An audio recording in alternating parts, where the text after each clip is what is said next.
Hi and welcome. We are going to make a let's play of Pillars of Eternity with the White March installed. We are going to play on hard, but I can say already now that I am going to lower the difficulty for some of the battles. Well, it'll make sense when we get there, but for now, let's start a new game. Hard, accept. And let's just watch the intro.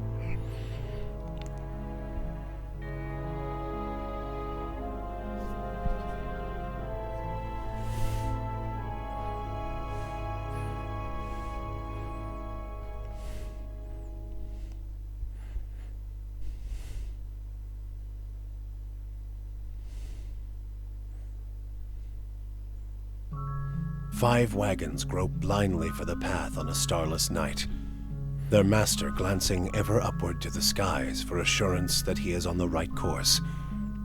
A dim lantern his only protection against the encroaching darkness. But the skies bring no comfort, shining no light, betraying no hint of what they know. The caravan carries travelers bound for the frontier hamlet of Gilded Vale, you among them, where a local lord has offered land and wealth to settlers from abroad looking for a fresh start. You have taken suddenly ill, sweating and shivering, and one of the other travelers signals for the caravan master to stop on your behalf. He pulls up just in time to avoid plowing into the trunk of a fallen tree that bars the way ahead. You will go no further tonight. So let's go to character creation. We are going to play as a female. We're going to play as an elf. Let's see, wood elf. And we're going to be a paladin. Next. Kind wayfarers, that's us, right? Benevolent passion, yes. Next. Flames of devotion, what does that do? We're going to pick lay on hands. Might, constitution. Assault, and why not some more might and a little more constitution. Next, we're going to pick Rauatai, dominated by the Aumaua nation of Rauatai. The gulf itself is host to a number of nations. Most of them are Maua, Orlan, and Dwalin. Though these countries are relatively young, they are some of the most advanced colonial settlements in the east. The Gulf is a land of riches and resources for those who can take them, though the entire coast is often pummeled by violent storms. We are going to pick a merchant. Hair, yellow, skin. Yes, primary red and secondary black, or what? Okay. Now let's see what kind of hair do we want. I think this looks good. Yeah, and I think that's the portrait we're going to go with.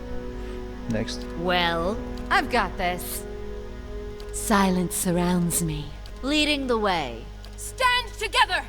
Quietly now. Yes, now I am leader of the group.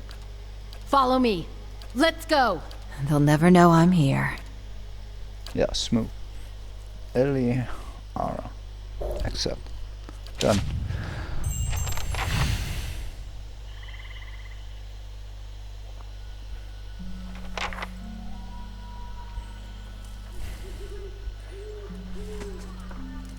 The caravan master finishes addressing the group, his bushy red mustache and sagging jowls quivering as if for emphasis. Everybody stays close to the wagons, got it? Stay out of the woods, and beasts take you if you were planning a stroll through those ruins up there.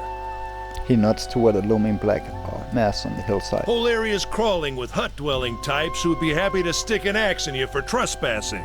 So mind that you don't track mud on their sacred blazing rocks. Tonight, everybody stays put, and in the morning we'll get the path cleared. Gilded Vale's less than a day out. Understood? At last, the caravan master turns to you, frowning as he looks you over. Touch of the rumbling rot, could be. There's a stinging beetle round here, carries it. You'll be fine once it passes your innards. Unless you don't drink water, course. which case you'll be dead in a day. There's a berry grows in these parts, small and pink, called a springberry, about the size of a fingernail. Give you cramps if you eat it, but the frontiersmen make a tea from it. Calms the insides. Should get you through the night. You might check around, see if you can find some. Meanwhile, I'll see if we can scare you up some water. I know you want to hunt before it gets much darker, but see about refilling our water first. Got a sick one here. Where would I find those berries? They grow on a bush that's common round here, kind of funny looking. You'll know it when you see it. Doubt you'd have to go far off the road to find one. What are those ruins? Nothing you won't see on half the hills of Air Glonfoth. Money to be made selling their knickknacks in Defiance Bay, if you don't mind getting stuck with Glonfoth and arrows now and again. They didn't build them, but I'll be the effigy if they don't watch them like a mother bear. Of course, all the ones around here have been ransacked 10 times over. Got nothing left worth half a pond. Who so I did hear. build these ruins? Got different names for them. Settlers called them Ingwithans. Nobody that liked them enough to stop them becoming ruins, tell you that much. Is it dangerous out here? Not if you hurry about your business, and not if the weather holds up. What kind of weather do they get out here? This time of year, rain mostly, and wind. But there's a different kind of wind out here time to time. Locals call it a beawick, born out of the ether, the spirit's path. Never seen it myself, never cared to. What are those huge rocks coming out of the ground? They don't got Audra where you come from? Well, it just grows up out of the ground like this. Goes deep like tree roots. Some of it all the way to the heart of the world, you believe the stories. It's more like a shell than a proper rock. Easier to work if you're a mason. Got all kinds of strange properties. Seems to have some kind of life of its own. Dies if it gets dug up. Loses its luster. Folks think it probably grew at one point or another, but not these days. The soul butchers in Defiance Bay use it for different things. I've heard tell it can hold a man's soul, but I don't care to see it. Got enough to worry about without seeing something like that. Hold on. Take someone with you. I know you're not some helpless tenderfoot, not like most of this lot. But you drop dead, I don't want to be looking for the body. Got a schedule to keep.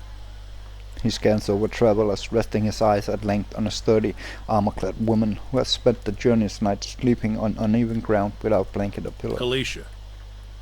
Kalisha! The woman looks up on her own time. She needs to find some springberries. What so she doesn't drop dead? No promises. What kind of guide says something like that? Kind you can afford. Don't listen to her, you're in good hands. And I pay too well, if anything. Off with you. Hayden should have supplies. See that you're equipped before you head out. We're in harsh country. Get your berries and hurry back. And if you get so much as a tickle of wind, you drop everything and you run. Something in the air tonight. If it's a beawick, we'll shelter in the ruins. Hut dwellers be damned. You heard the man. Let's get going before you keel over. Okay. So, now we are going to make a save.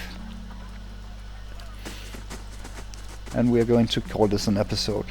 Goodbye, so long, have a nice day. Bye.